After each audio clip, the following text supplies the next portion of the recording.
हाँ, तो विद्यार्थियों कल हमने अ, अपने लोकतांत्रिक राजनीति के पहले अध्याय के अंतर्गत चर्चा की थी सत्ता की साझेदारी।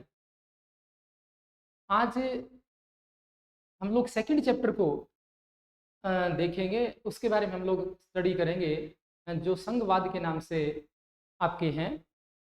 और पहले चैप्टर की कुछ चीज़ें जो हैं इसमें हम लोग शामिल करते हुए इसमें आज और आगे पढ़ने का प्रयास करेंगे और आगे बढ़ेंगे। और हम ये देखेंगे कि ये चीज़ जो रहती है अपने लिए वो किस लिहाज से खास कनेक्टेड रहती है पहले लेसन के कुछ जो चीज़ें हैं वो दूसरे लेसन से। जैसा कि सबसे पहले हम लोग इसका परिचय देखना चाहें, जिसमें हमें ये बताया जाएगा कि संघवाद क्या चीज़ है, यह किस तरह से काम करता है और इसकी क्या इम्पोर्टेंस है। तो ये कह रहा है कि पिछले अध्याय में हमने इस चीज़ को नोटिस किया था, गौर किया था कि जो शासन के विभिन्न स्तर होते हैं, लेवल होते हैं, उनके अंतर्गत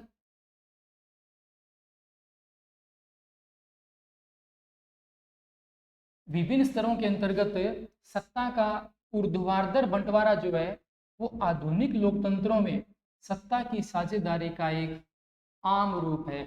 ऊर्ध्वाधर वितरण, फिर से मैं एक बार दोहरा देता हूं, कल हमने पहले लेसन में दो तरह के वितरण के बारे में पढ़ा था सत्ता के। पहला था क्षैतिज वितरण, जिसमें सरकार के विभिन्न अंग एक ही स्तर पर रहते हैं, उनमें कोई छोटा बड़ा नहीं होता है, उनमें कोई ऊपर नीचे नहीं होता है।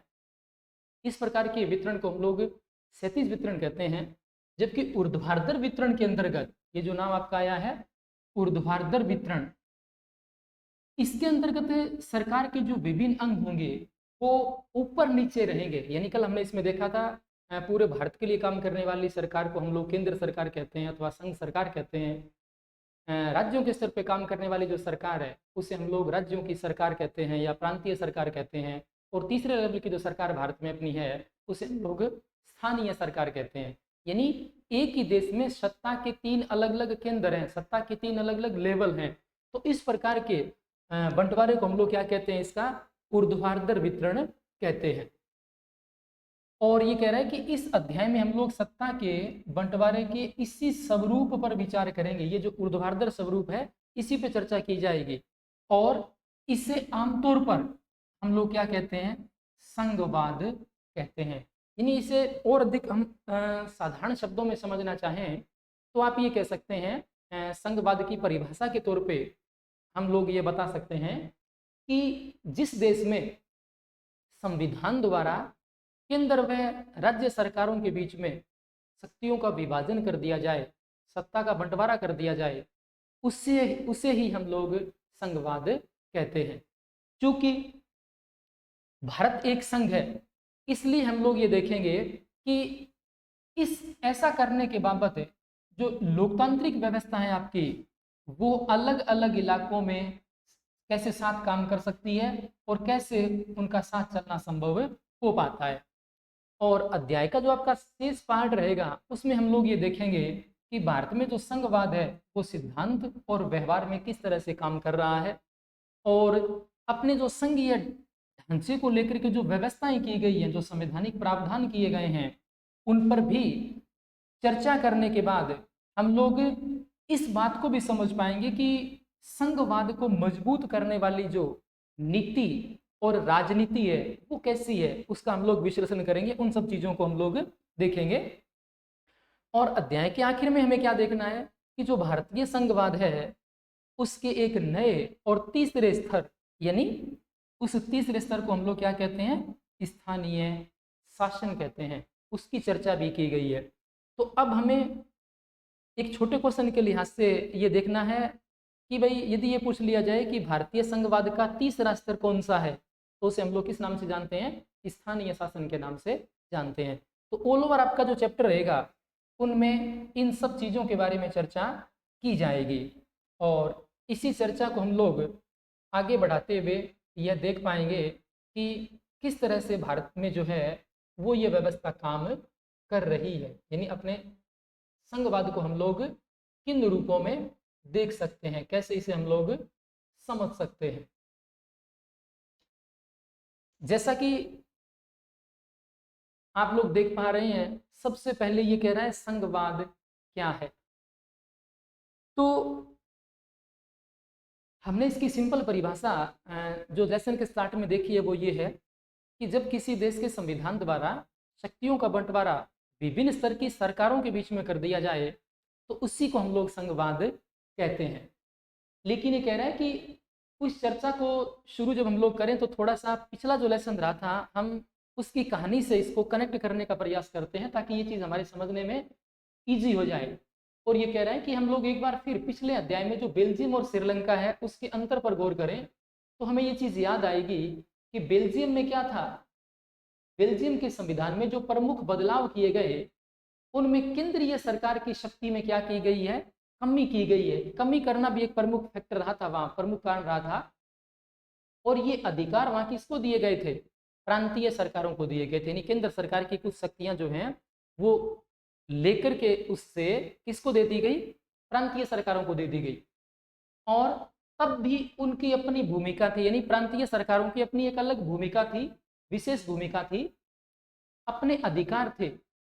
पर ये अधिकार उनको केंद्र द्वारा दिए गए थे। सबसे बड़ी बात ये जो रहती है कि बेल्जियम में केंद्र की सरकार द्वारा जो अधिकार दिए गए थे प्रांतों को वो एक तरह से सौंपे गए हैं, केंद्र की सरकार द्वारा वो दिए गए हैं।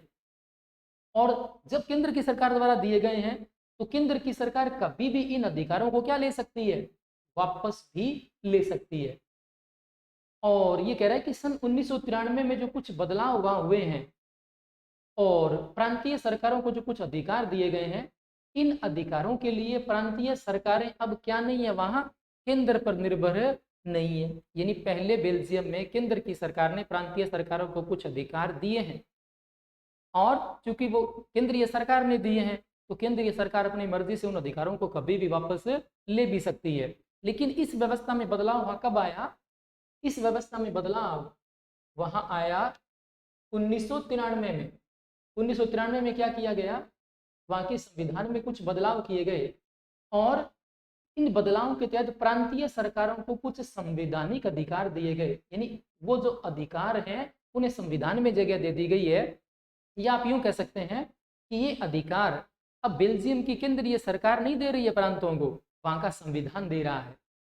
और इस कारण वहां की जो प्रांतीय सरकारें हैं वो अब किस पर निर्भर नहीं रह पाई हैं, केंद्र पर निर्भर नहीं रह गई है। इस प्रकार बेल्जियम ने एकात्मक शासन की जगह अब शासन की कौन सी प्रणाली को अपना लिया है, संघीय शासन प्रणाली। यानी एकात्मक शासन प्रणाली में क्या होता है, समस्त शक्तियां केंद्र सरकार के पास होती हैं, जबकि संघात्मक शासन प्रणाली में संविधान शक्तियों का बंटवारा जो है वो केंद्र व राज्य सरकारों के बीच में कर देता है। तो पहले बेल्जियम के अंतर्गत एकात्मक शासन प्रणाली थी, अब वो 1993 की व्यवस्था के बाद संघीय शासन प्रणाली में बदल गया है, वहां का सिस्टम जो है, वहां की व्यवस्था जो है। जबकि ये कह रहा है कि श्रीलंका में हम लोग देखें तो व्यवहारिक रूप से अभी भी वहां क्या है, एकात्मक शासन व्यवस्था। यानी सारी शक्तियां जो है वो किस सरकार में समाहित हैं, केंद्र सरकार में समाहित हैं। और श्रीलंका के अंतर्गत जब हम लोग इन चीजों को देखेंगे तो हमें यह समझने में मदद मिलेगी कि जो श्रीलंका के तमिल नेता है वो ये चाह रहे थे कि देश में सच्चे अर्थों में कौन सी शासन व्यवस्था स्थापित होनी चाहिए, संघीय शासन व्यवस्था। यानी बेल्जियम ने जो तरीका अपनाया वही तरीका अपनाने की बात श्रीलंका के तमिल नेता भी करते हैं। वो चाहते हैं ऐसा, लेकिन रियल में वहां ऐसा हो नहीं पाया। अब ये कह रहे हैं कि संघीय शासन व्यवस्था में सर्वोच्च सत्ता केंद्रीय प्राधिकार और उसकी विभिन्न आनुषांगिक इकाइयों के बीच बंट जाती है। इससे गौर करना आप लोग, आनुषांगिक का मतलब एक तरह से आप लोग कह सकते हैं सहयोगी इकाइयां अथवा पूरक इकाइयां, मतलब जिनको हम लोग सहयोगी अथवा पूरक कहते हैं उनके लिए आनुषांगिक शब्द जो है वो इस्तेमाल किया गया। और किसकी बात कह रहा है ये, किस शासन की बात कह रहा है, संघीय शासन व्यवस्था की बात कर रहा है, जिसमें क्या कहता है कि जो सर्वोच्च सत्ता होती है, जो सुप्रीम पावर होती है, वो केंद्रीय प्राधिकार यानी केंद्र की सरकार और उसकी विभिन्न इकाइयों, इकाइयों का मतलब यह है उसके विभिन्न राज्यों या प्रांतों के बीच बंट जाती है। और आमतौर पर संघीय जो शासन व्यवस्था है उसमें 2 स्तर की सरकारें होती है। यानी संघीय शासन व्यवस्था में सरकार के कितने स्तर देखने को मिलेंगे हमें? कम से कम 2, इससे ज्यादा भी हो सकते हैं। भारत की अपन बात करें तो यहाँ 3 स्तर की सरकारें काम कर रही है, केंद्र की सरकार, राज्यों की सरकार और स्थानीय सरकारें। लेकिन कम से कम कितने लेवल होंगे संघीय शासन में? 2। इस चीज को हमें ध्यान में रखना है। इसमें जो एक सरकार होगी वो पूरे देश के लिए होती है और इस सरकार के जिम्मे राष्ट्रीय महत्व के विषय होते हैं। राष्ट्रीय महत्व के विषयों का मतलब ऐसे विषयों से है जो विषय बहुत ज्यादा मजबूत होते हैं, बहुत महत्वपूर्ण होते हैं, बहुत इंपॉर्टेंट होते हैं और इस कारण हमें उन विषयों की जिम्मेदारी केंद्र सरकार को देनी होती है या देते हैं। हालांकि जब ये विषय नाम आया है ये इसको लेकर के आप लोग बिल्कुल कंफ्यूज ना हो, भ्रम में ना रहे। विषयों का मतलब यहाँ ये नहीं है कि आपके जैसे कोई संस्कृत है, जैसे कोई पंजाबी है, जैसे कोई विज्ञान है, जैसे कोई गणित है, ये वो विषय नहीं है। ये विषय वो चीज है, ये सब्जेक्ट वो चीज है जिन पर आपकी केंद्र की सरकार को कानून बनाने का अधिकार होता है। आगे हम इनकी चर्चा डिटेल से करेंगे, लेकिन थोड़ा सा मैं आपको संक्षेप में ये बता देता हूँ। जैसे एक विषय जो है आप कहते हो सेना, फॉर एग्जाम्पल सेना। अब चूंकि सेना जो रहती है भारत में वो किसी राज्य की नहीं है, पूरे भारत की एक सेना है। इसी प्रकार से हम लोग राष्ट्र की यदि सुरक्षा की बात करें तो भारत की सुरक्षा करने का जो जिम्मा है वो भारत की सरकार के कंधों पर है। इसी प्रकार का एक विषय आता है मुद्रा, यानी पैसा। इस पर पूरा नियंत्रण भारत की सरकार का रहता है। इसी प्रकार से एक विषय हम लोग और ले सकते हैं रेल, यानी इनका संचालन जो है रेलों का, ये पूरा नेटवर्क जो है वो भारत सरकार के दायरे में काम करता है, भारत सरकार के नियंत्रण में काम करता है। तो अब मेरे ख्याल से ये विषय क्या है, किन विषयों की ये बात कर रहा है, ये बात आप लोग समझ गए होंगे। तो वापस अपन उसी चीज में आते हैं।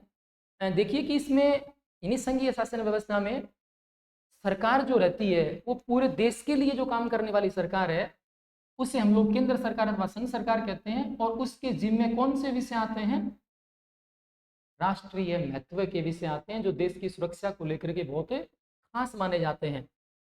और फिर इसमें राज्य या प्रांतों के स्तर की सरकारें होती हैं, दूसरे दर्जे की सरकारें जो होती है जिन्हें हम लोग राज्य अथवा प्रांतों की सरकारें कहते हैं, जो शासन के दैनंदिन यानी दिन प्रतिदिन के हर रोज के कामकाज को देखती हैं।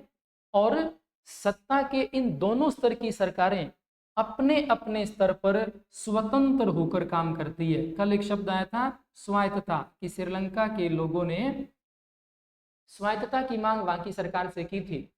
तो ये चीज स्वतंत्र होकर काम करने को अपन लोग क्या कहते हैं? स्वायत्तता कहते हैं। यानी जब शक्तियां संविधान आपको दे रहा है तो केंद्र सरकार अपने दायरे में और राज्य सरकार अपने दायरे में अपने तरीके से काम करती है, स्वतंत्र होकर काम करती है। और यह संघवाद का एक बहुत महत्वपूर्ण लक्षण माना जाता है।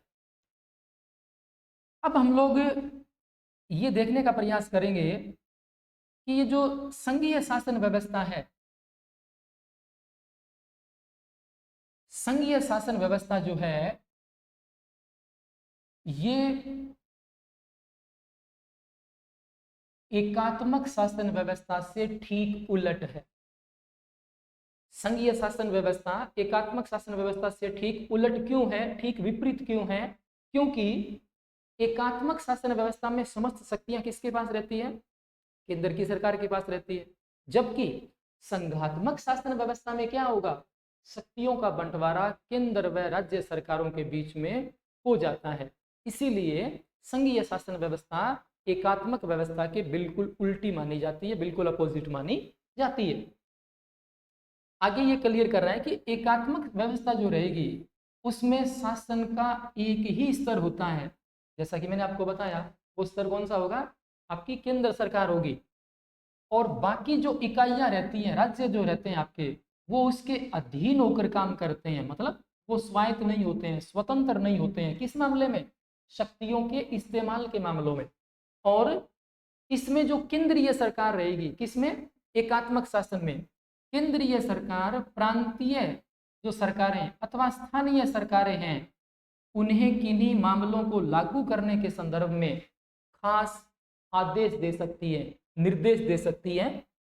लेकिन जो संघीय शासन व्यवस्था रहेगी इसके अंतर्गत, संघीय शासन व्यवस्था के अंतर्गत हम अभी ये देखने का प्रयास करेंगे संघीय शासन व्यवस्था के अंतर्गत जो केंद्रीय सरकार है वो राज्य सरकारों को कुछ खास करने का आदेश नहीं दे सकती। अब आप इस चीज को थोड़ा गौर से समझने का प्रयास करें। संघीय शासन व्यवस्था में केंद्र सरकार राज्य सरकारों को कुछ खास करने का आदेश नहीं दे सकती। क्यों नहीं दे सकती? क्योंकि संघीय शासन व्यवस्था में राज्यों की सरकारें केंद्र के अधीन नहीं है, वो उससे स्वतंत्र हैं, उससे स्वायत्त हैं।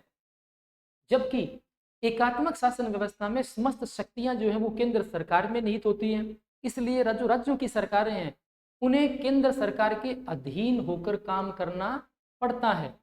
और इसी मामले में ये कह रहा है कि यहाँ जो आपकी केंद्र सरकारें हैं वो राज्य सरकारों को कुछ खास करने का आदेश नहीं दे सकती यदि आपके संघीय शासन व्यवस्था है तो। और राज्य सरकारों के पास अपनी शक्तियां होती हैं, खुद की पावर होती है, जो उन्हें कौन देता है? संविधान देता है, नहीं कि बाकी केंद्र सरकार देती है।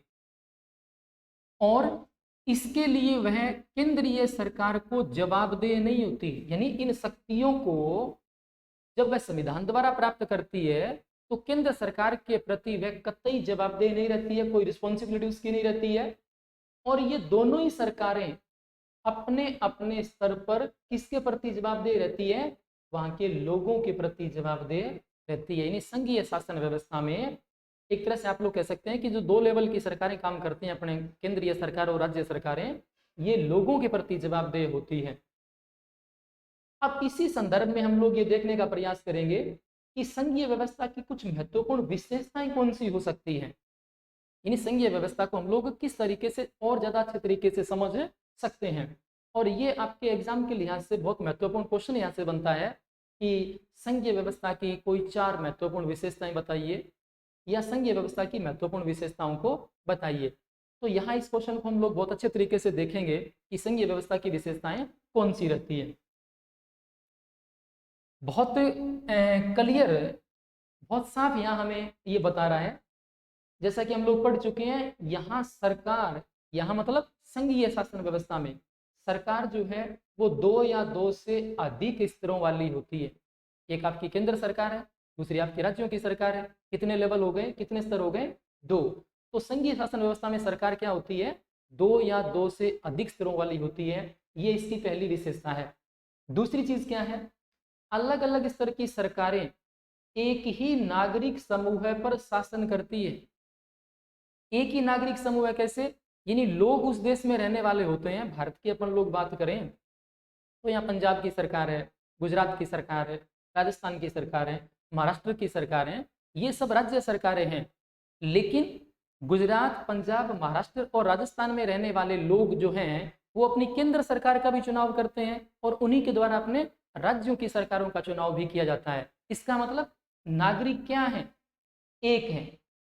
वही लोग अपनी केंद्रीय सरकार को चुनते हैं और वही लोग अपनी राज्य की सरकारों को चुनते हैं। तो इसलिए ये कह रहा है कि एक ही नागरिक समूह पर शासन करती है, पर कानून बनाने, कर वसूलने और प्रशासन का उनका अपना अपना अधिकार क्षेत्र होता है। यानी सरकारें बशर्ते एक ही नागरिक समूह पर शासन तो करती हैं, लेकिन वो सरकारें कानून बनाने के मामले में केंद्र सरकार अपने विषयों पर कानून बनाएगी, राज्यों की सरकारें अपने विषयों पर कानून बनाएगी।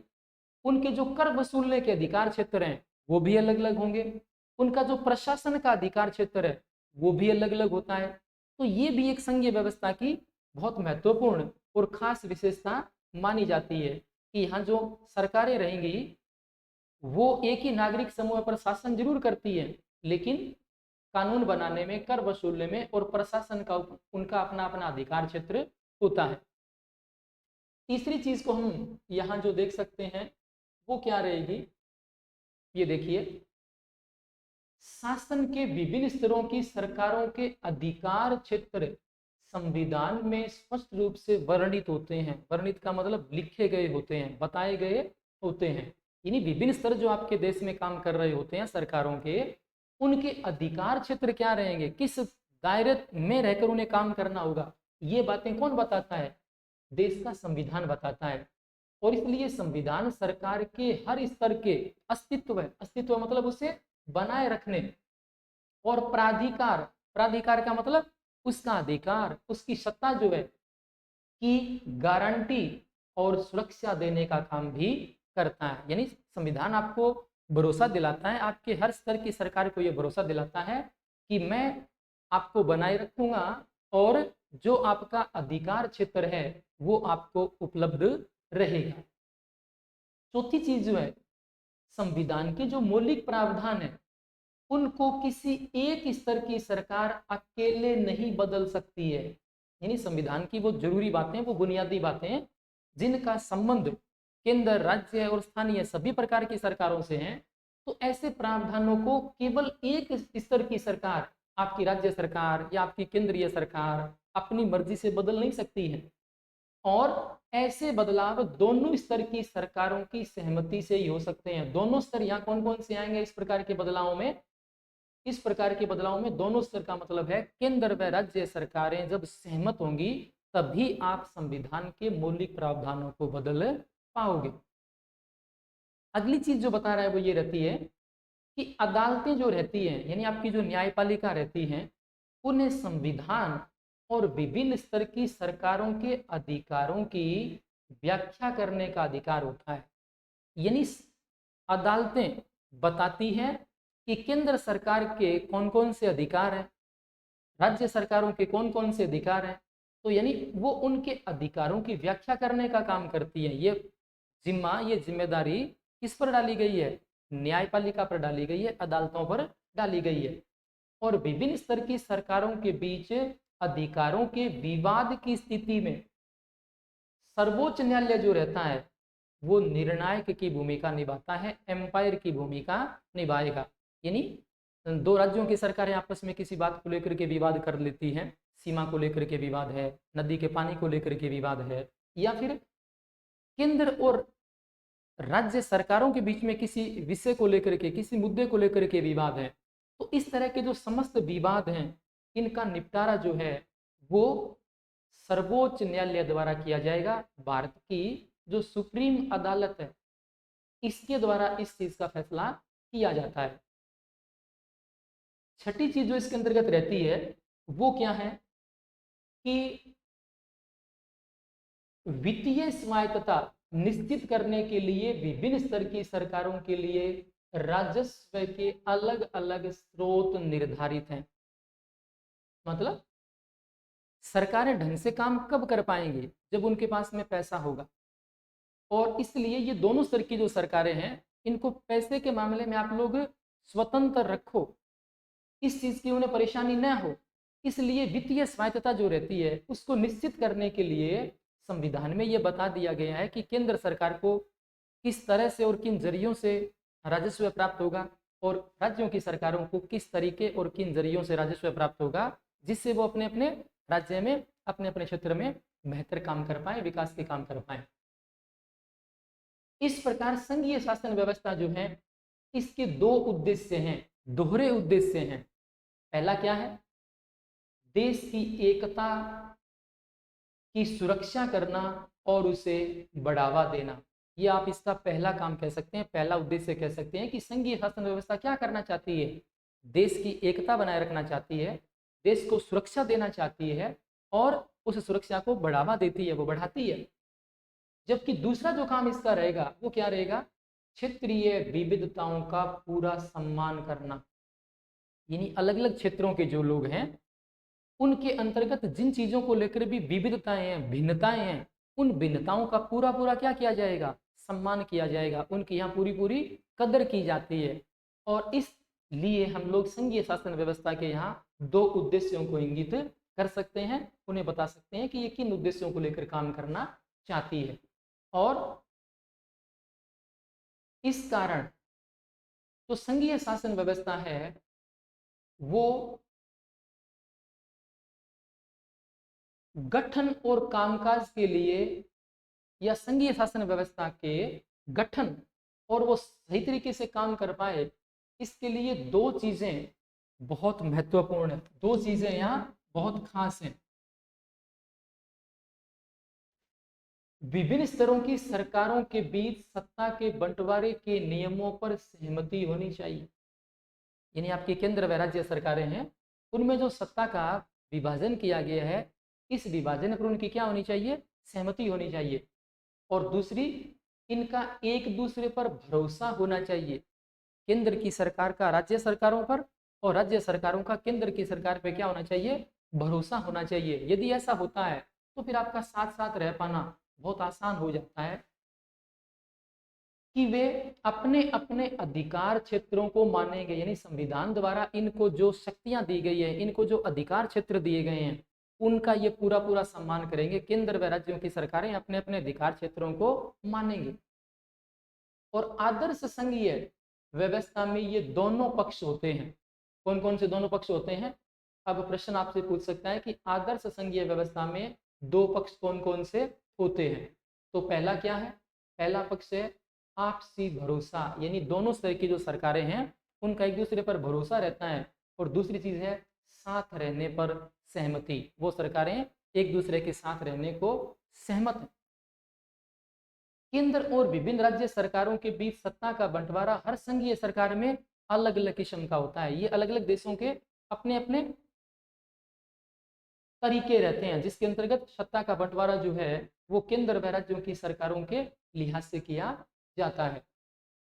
और यह बात इस चीज पर निर्भर करती है, यानी किस किस्म का बंटवारा होगा, यह चीज इस बात पर निर्भर करती है कि संघ की स्थापना किन ऐतिहासिक संदर्भों में हुई। मतलब आपका संघ जो बना है ना, उसके पीछे हिस्टोरिकल बैकग्राउंड क्या रहा है, ऐतिहासिक पृष्ठभूमि क्या रही है, उसके पीछे वजह क्या रही है। और संघीय शासन व्यवस्थाएं आमतौर पर दो तरीकों से गठित होती है। कितने तरीके बता रहा है संघीय शासन व्यवस्थाओं के गठित होने के? दो तरीके। ये दो तरीकों से आपका संघ बनता है। पहले में हम लोग किसको शामिल कर सकते हैं? दो या अधिक स्वतंत्र राष्ट्रों को साथ लाकर एक बड़ी इकाई गठित करने का। यानी दो या दो से अधिक राष्ट्र हैं, वो स्वतंत्र हैं और उन्हें हम लोग साथ लाना चाहते हैं, और साथ लाकर क्या कर रहे हैं, एक बड़ी इकाई का गठन कर रहे हैं, एक बड़े राष्ट्र का निर्माण कर रहे हैं। इसमें दोनों स्वतंत्र राष्ट्र अपनी संप्रभुता को साथ करते हैं। संप्रभुता का मतलब होता है सर्वोच्च ताकत जो रहती है किसी भी राष्ट्र की, उसे हम लोग कहते हैं संप्रभुता। तो इसलिए ये दो राष्ट्र क्या करते हैं, अपनी सहमति से अपनी संप्रभुता को मिला देते हैं, एक साथ कर देते हैं। अपनी अलग अलग पहचान को भी बनाए रखते हैं और अपनी सुरक्षा और खुशहाली बढ़ाने का रास्ता भी अख्तियार करते हैं। अख्तियार का मतलब होता है तैयार करते हैं। यानी ये राष्ट्र क्या चाहते हैं कि वो अपनी अलग अलग पहचान भी बनाए रखें और अपनी सुरक्षा और खुशहाली के लिए एक अच्छा रास्ता तलाशें। और अब आपके प्रश्न बन सकता है छोटा कि विश्व में साथ आकर संघ बनाने के उदाहरण कौन कौन से देश हैं। तो ऐसे राष्ट्र कौन कौन से हैं साथ आकर संघ बनाने के उदाहरण जो हैं, उनमें पहला देश है संयुक्त राज्य अमेरिका, दूसरा है स्विट्जरलैंड, तीसरा है ऑस्ट्रेलिया। यानी ये ऐसे राष्ट्र हैं जो कभी स्वतंत्र थे, जो कभी एक से ज्यादा देशों के नाम से समूह के रूप में जाने जाते थे, लेकिन बाद में इन्होंने क्या किया, अपनी संप्रभुता को साथ में मिला लिया और आज वो राष्ट्र बड़ी वैश्विक ताकत के रूप में अपनी पहचान रखते हैं और अपनी सुरक्षा और खुशहाली को भी उन्होंने लगातार आगे बढ़ाया है। तो इस तरह के जो एग्जाम्पल है, यानी साथ आकर संघ बनाने के उदाहरण जो हैं वो कौन कौन से हैं, संयुक्त राज्य अमेरिका, स्विट्जरलैंड और ऑस्ट्रेलिया। इस तरह की संघीय व्यवस्था वाले मुल्कों यानी देशों में आमतौर पर प्रांतों को समान अधिकार होता है और वे केंद्र के बरकस, बरकस शब्द का मतलब आप लोग लिख सकते हैं तुलना, क्या लिख सकते हैं, तुलना। यानी इस प्रकार की व्यवस्था में जो प्रांत होते हैं वो केंद्र के मुकाबले ज्यादा ताकतवर होते हैं। साथ आकर संघ बनाने के उदाहरण जिन जिन देशों में हमें देखने में मिलते हैं, वहां क्या होंगे, वहां के राज्य जो हैं, प्रांत जो हैं, वो केंद्र के मुकाबले ज्यादा शक्तिशाली होते हैं। इन्हें हम लोग ज्यादा मजबूती के रूप में देख पाते हैं।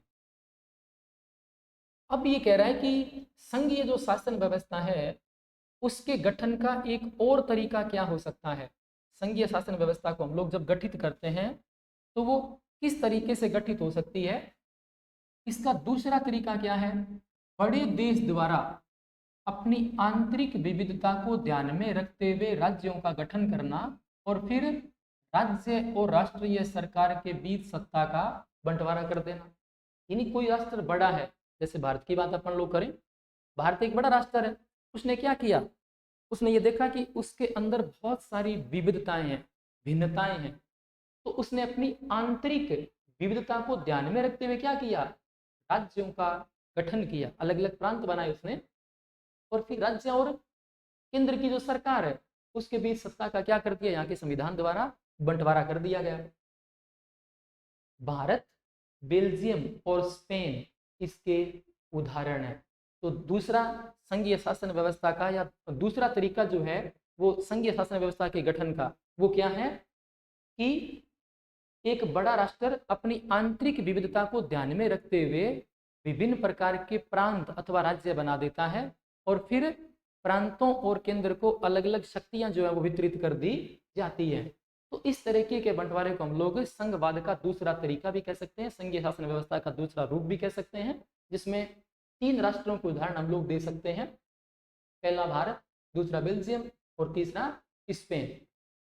और इस दूसरी श्रेणी की खास बात क्या है कि इस व्यवस्था में जो राज्य हैं उनकी तुलना में केंद्र सरकार ज्यादा ताकतवर हुआ करती है, जैसा कि भारत में है। भारत में जब विषय विभाजन हम लोग पढ़ेंगे तब इस चीज की चर्चा हम लोग फिर से कर पाएंगे कि यहाँ केंद्र को ज्यादा और महत्वपूर्ण विषय दिए गए हैं, और इसीलिए दिए गए हैं क्योंकि भारत की तरह के संघवाद में केंद्र का मजबूत होना बहुत जरूरी है। इसीलिए इस दूसरी व्यवस्था या दूसरी श्रेणी की व्यवस्था वाले देशों में केंद्र जो है वो राज्यों के मुकाबले ज्यादा शक्तियां रखता है, इस कारण केंद्र को हम लोग मजबूत कहते हैं। और होता यह है कि इस तरह की जो व्यवस्था है उसमें भी विभिन्न राज्यों को अधिकार तो सम्मान दिए जाते हैं, लेकिन विशेष स्थिति में किसी विशेष प्रांत को आप लोग क्या दे सकते हो, विशेष अधिकार भी दे सकते हो, जो कि उसके विकास के लिए या उसकी बुनियादी जरूरतों के लिए जरूरी है। तो आप किसी प्रांत को कुछ अलग से अधिकार दे सकते हो। अब हम लोग इसमें देखते हैं कि ये अधिकार क्षेत्र क्या होता है। जैसा कि आपको बताया गया था इन चीज़ों के बारे में, ये सारे एग्जाम के लिहाज से आपकी महत्वपूर्ण चीज़ें बनती हैं और इसलिए हमें इनको अच्छी तरह से पढ़ना है। ये कह रहा है ऐसा दायरा जिस पर किसी एक का वैधानिक अधिकार हो, कानूनी अधिकार हो, और यह दायरा भौगोलिक सीमा के अंतर्गत परिभाषित होता है अथवा इसके अंतर्गत कुछ विषयों को रखा भी जा सकता है। तो वैधानिक सीमा के अंतर्गत जो दायरा परिभाषित होगा, कुछ विषय जो रखे जाएंगे, उन पर जो सरकार आपकी काम करेगी उन्हें हम लोग क्या कहते हैं, उन्हें हम लोग उनके अधिकार क्षेत्र के नाम से जानते हैं। अब हम लोग बात करेंगे कि जो भारत की संघीय व्यवस्था है वो किस तरह से काम करती है, भारत की संघीय व्यवस्था जो है वो कैसे काम कर रही है। जैसा कि हमने पहले देखा है कि बेल्जियम और जो श्रीलंका है बहुत छोटे देश है, लेकिन उन छोटे देशों ने भी क्या किया, अपने यहाँ की विविधता को संभालने के लिए बड़ी मुश्किलों का सामना किया। तो जरा सोचिए कि भारत जैसा एक बड़ा देश जिसका क्षेत्रफल बहुत ज्यादा है श्रीलंका और बेल्जियम के मुकाबले, जिसकी जनसंख्या बहुत ज्यादा है, भारत जैसे देश के लिए यह काम कितना मुश्किल होगा। यानी उन विविधताओं को संभाल पाना बेल्जियम और श्रीलंका के मुकाबले भारत के लिए कई गुना और ज्यादा क्या रहा होगा, कठिन रहा होगा। जहां यानी भारत की बात करें तो यहाँ क्या है, बहुत सारी भाषाएं बोली जाती हैं, बहुत सारे धर्मों को मान्यता प्राप्त हैं, बहुत सारे क्षेत्र हैं, और उन क्षेत्रों में बड़ी मात्रा में लोग रहते हैं। हमारे देश में सत्ता की साझेदारी की क्या व्यवस्था है? हमने बेल्जियम में देखा, हमने श्रीलंका में देखा कि वहाँ क्या व्यवस्था है। लेकिन अब इसी बात को अपन लोग आगे बढ़ाते हुए भारत के संदर्भ में ये देखेंगे कि हमारे यहाँ सत्ता में जो साझेदारी दी गई है उसकी व्यवस्था किस तरह से की गई है। अब आगे क्या बता रहा है ये कि आइए संविधान जो है उसी से शुरुआत करें। और एक बहुत ही दुखद और रक्त रंजित विभाजन के बाद भारत आजाद हुआ। ऐसा क्यों कह रहा है ये? दुखद और रक्त रंजित कैसे हुआ? जैसा कि आपने सुना होगा, पढ़ा होगा, भारत जब आजाद हुआ तो एक नहीं बल्कि दो राष्ट्रों के बीच में वो बंट गया था। अपने से अलग होकर एक पाकिस्तान बना और हम भारत नाम से जाने गए, भारत देश के नाम से जाने गए। लेकिन ये विभाजन बहुत सामान्य नहीं रहा। ये विभाजन हमारे लिए बहुत ज़्यादा दुखदायी रहा, बहुत कष्टदायी रहा।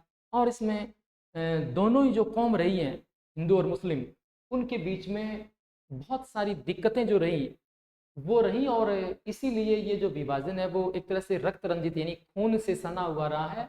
दोनों तरफ से बहुत बड़ी मात्रा में लोगों की मृत्यु भी हुई है। आजादी के कुछ समय बाद अनेक स्वतंत्र रजवाड़े भारत में विलीन हो गए। विलीन का मतलब है शामिल हो गए। यानी पहले जहाँ पर देसी राजा महाराजाओं का राज था, भारत के राजा महाराजाओं का राज था, आजादी के बाद वो भारत में शामिल हो गए। और भारतीय संविधान ने भारत को राज्यों का संघ घोषित किया है। क्या कहता है आपका संविधान कि भारत किसका संघ है, किससे मिलकर बना है? वो विभिन्न राज्यों से, यानी भारत राज्यों का एक संघ है। लेकिन इसमें संघ शब्द नहीं आया, पर भारतीय संघ का गठन जो है वो संघीय शासन व्यवस्था के सिद्धांत पर अवश्य हुआ है। यानी संविधान का अनुच्छेद पहला आपको ये बताता है भारत राज्यों का एक संघ है, लेकिन इसमें संघ शब्द नहीं आया। लेकिन फिर भी हम लोग ये कह सकते हैं कि जो भारतीय संघ है उसका गठन भी संघीय शासन व्यवस्था के सिद्धांतों पर किया गया है। संघीय शासन व्यवस्था को जो सिद्धांत फॉलो करने चाहिए, जिन्हें मानना चाहिए, उन्हें भारत में भी माना गया है। अब ये कह रहे हैं हमने ऊपर संघीय व्यवस्था की जिन 7 विशेषताओं का जिक्र किया है उन्हें एक बार थोड़ा फिर से देख लें तो हम देखेंगे कि ये सभी बातें भारतीय संविधान के विभिन्न प्रावधानों पर भी लागू होती है। यानी भारत के संविधान में भी उन सारी बातों का जिक्र किया गया है। संविधान ने मौलिक रूप से 2 स्तरीय शासन व्यवस्थाओं का प्रावधान किया है। एक है संघ की सरकार, जिसे हम लोग केंद्र सरकार कहते हैं, और दूसरी है राज्य सरकारें। केंद्र सरकार क्या करती है? पूरे भारतीय संघ का प्रतिनिधित्व करती है। यानी पूरे भारत की सरकार जो है वो केंद्र सरकार कहलाती है। बाद में पंचायतों और नगर पालिकाओं के रूप में संघीय शासन का एक तीसरा स्तर जोड़ा गया। तो ये भी आपके एक इम्पोर्टेंट सवाल बन सकता है कि भारत में या भारत की संघीय व्यवस्था में शासन का तीसरा स्तर कौन सा है? तो आप लोग क्या कहोगे? स्थानीय स्तर। स्थानीय स्तर में क्या आता है? आपकी नगर पालिकाएं और ग्राम पंचायतें आती है। तो ये शुरुआत में नहीं था तीसरा स्तर। जब अपना संविधान लागू हुआ 26 जनवरी 1950 को, तब अपने यहाँ 2 स्तर की सरकारें थी। लेकिन उसके बाद हमने क्या किया, आगे हम लोग पढ़ेंगे। 1992 में अपने संविधान में कुछ संशोधन हमने किए और संशोधनों के द्वारा यहाँ तीसरा जो स्तर है उसको संवैधानिक मान्यता प्रदान की गई।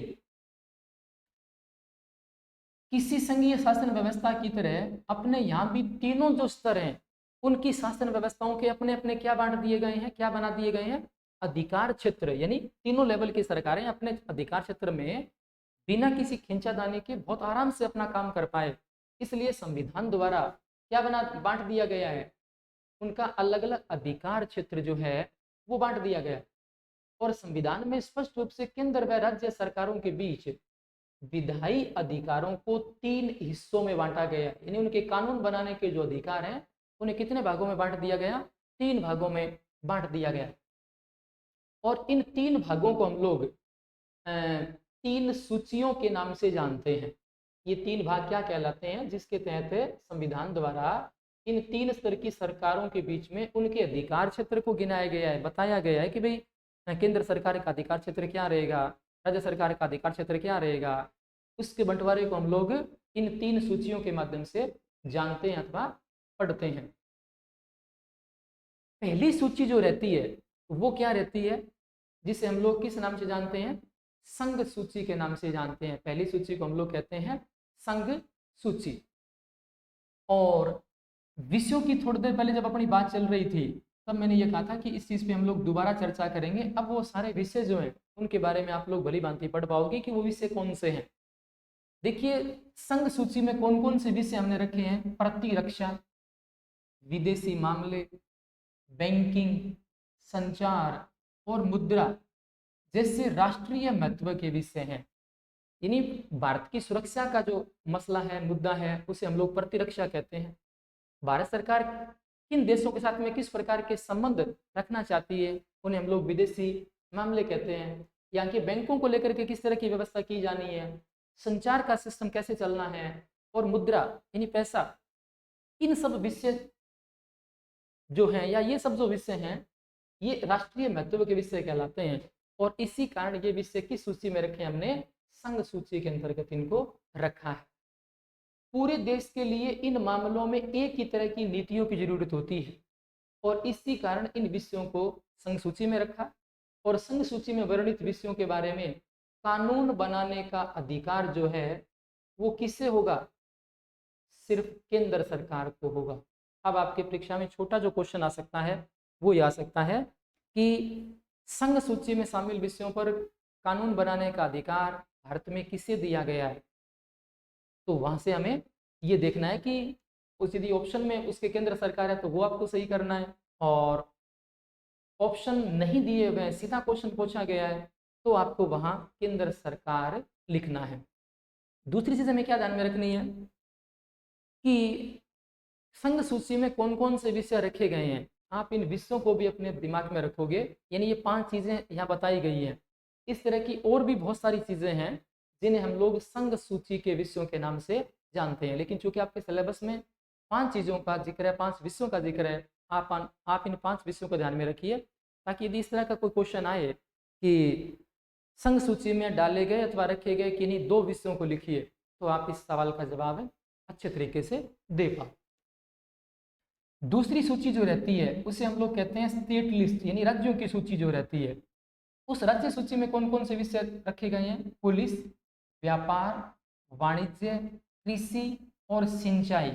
यानी ये जो 5 विषय ये ले रहा है उन्हें हम लोग प्रांतीय और स्थानीय महत्व के विषय कहते हैं।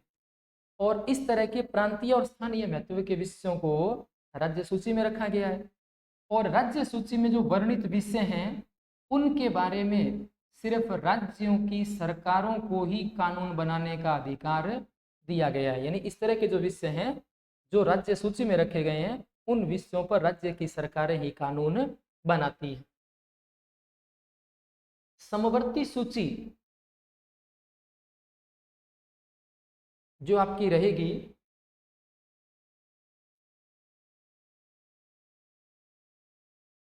उसके अंतर्गत क्या चीजें आएंगी, यानी ऐसे विषय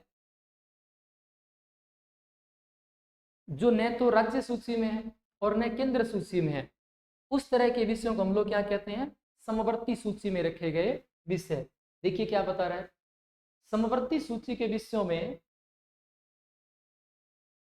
शिक्षा, वन, मजदूर संघ, विवाह, गोद लेना और उत्तराधिकार जैसे वे विषय हैं जो केंद्र के साथ साथ राज्य सरकारों की साझी दिलचस्पी में आते हैं। यानी ये ऐसे विषय हैं जिन पर आपकी केंद्र सरकार के साथ साथ में राज्यों का भी क्या रहता है, इंटरेस्ट रहता है। इन विषयों के बारे में वो भी कानून बनाना चाहते हैं, इन विषयों पर वो भी काम करना चाहते हैं। इसलिए ये जो विषय रहते हैं उन्हें हम लोग क्या कहेंगे, समवर्ती सूची के विषय कहेंगे। और आपको याद रखने हैं कि समवर्ती सूची में डाले गए विषय कौन कौन से हैं, इन पर कानून कौन बनाता है। तो देखिए समवर्ती सूची में विषय जो डाले गए हैं वो क्या आपकी शिक्षा है, वन है, मजदूर संघ है, विवाह है, गोद लेना है, उत्तराधिकार है। ये कुछ ऐसे विषय हैं जो समवर्ती सूची में है। और इन विषयों पर कानून बनाने के संदर्भ की जहां तक बात हम लोग पढ़ेंगे तो ये क्या बताएगा वो देखिए, यानी समवर्ती सूची के विषयों पर कानून बनाने का जो अधिकार है वो राज्य और केंद्र सरकार दोनों के पास रहता है।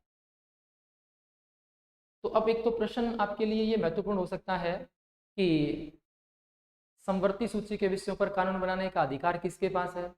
आपका जवाब होना चाहिए केंद्र व राज्य दोनों सरकारों के पास है।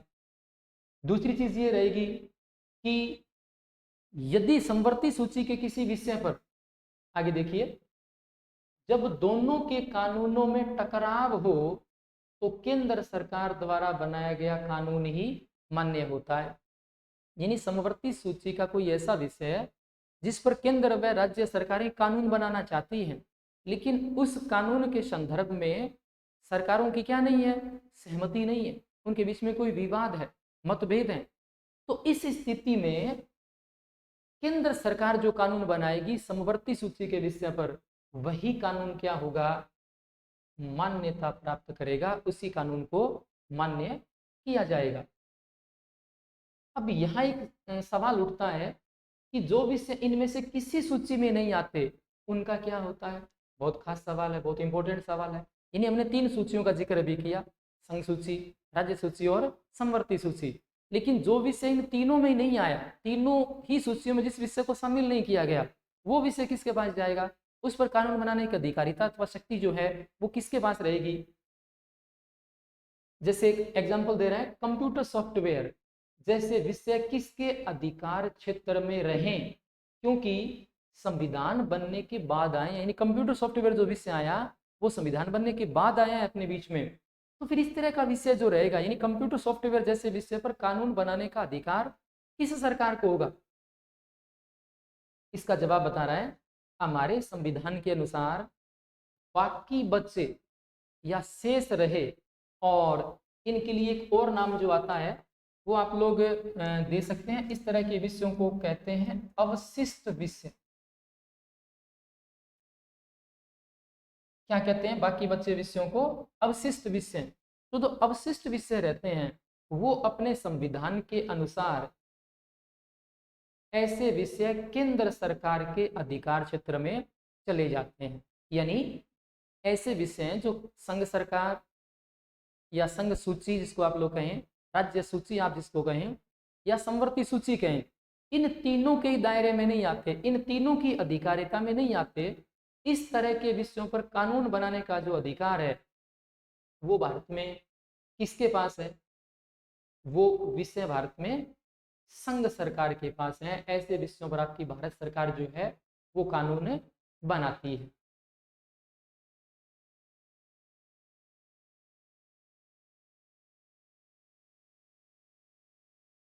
अब आगे जब हम लोग इस चीज को देखेंगे तो ये पढ़ पाएंगे कि भारत की जो संघीय व्यवस्था है वो चलती कैसे है, वो काम कैसे करती है। तो क्या बता रहा है इसमें कि संघीय व्यवस्था के कारगर कामकाज के लिए संवैधानिक प्रावधानों का होना जरूरी नहीं है। यानी केवल आप लोग नियम बना दो, कानून बना दो, वही जरूरी नहीं है, इतना ही पर्याप्त नहीं होता है। अगर भारत में संघीय शासन व्यवस्था कारगर हुई है, सफल सिद्ध हुई है, तो इसका कारण सिर्फ संवैधानिक प्रावधानों भर का होना नहीं है। यानी आपने संविधान में प्रावधान अथवा कानून बना दिए, इतनी बात ही आपके लिए काफी नहीं है। भारत में संघीय व्यवस्था की सफलता का मुख्य श्रेय यहाँ की लोकतांत्रिक राजनीति के चरित्र को देना होगा। यानी भारत की जो लोकतांत्रिक राजनीति है उसका जो चरित्र है, उसका जो काम करने का ढंग है, वो कहीं ना कहीं जब सफल रहा है तो ही क्या हो रहा है, भारत की संघीय व्यवस्था भली भांति काम कर पा रही है। और इसी से जो संघवाद की भावना, यानी साथ साथ रहने की जो भावना है, विविधता का आदर और संग साथ रहने की इच्छा का हमारे देश के साझा आदर्श के रूप में स्थापित हो पाना तय हो पाया है। यानी हमारी लोकतांत्रिक राजनीति का चरित्र बहुत अच्छा रहा है। उस चरित्र के वशीभूत हमें जो इनाम मिला वो ये मिला कि हमारे यहाँ संघवाद की भावना मजबूत हुई है, जहाँ केंद्र व राज्य मिलकर के बहुत अच्छा काम करते हैं। विविधताओं का आदर करना हम लोगों ने सीखा है, और हमारी साथ साथ रहने की इच्छा जो है वो प्रबल हुई है। इसके साथ ही हमारे देश के जो साझा आदर्श हैं वो भी हमें स्थापित करने में कामयाबी मिल पाई है। अब ये कह रहे हैं कि हम कुछ ऐसी बातों पे गौर करेंगे जिनसे हमें ये पता लगेगा कि भारत का जो संघवाद है वो किस तरह काम कर पा रहा है, या फिर हमारी जो संघीय व्यवस्था है वो क्या करते हुए, किन मानकों को अपनाते हुए बहुत बेहतर तरीके से काम कर पा रही है। और इसके आगे की बात है हम नेक्स्ट क्लास में देखेंगे, यानी इस चैप्टर के बारे में हम लोग अगली क्लास में और ज़्यादा विस्तार से पढ़ेंगे।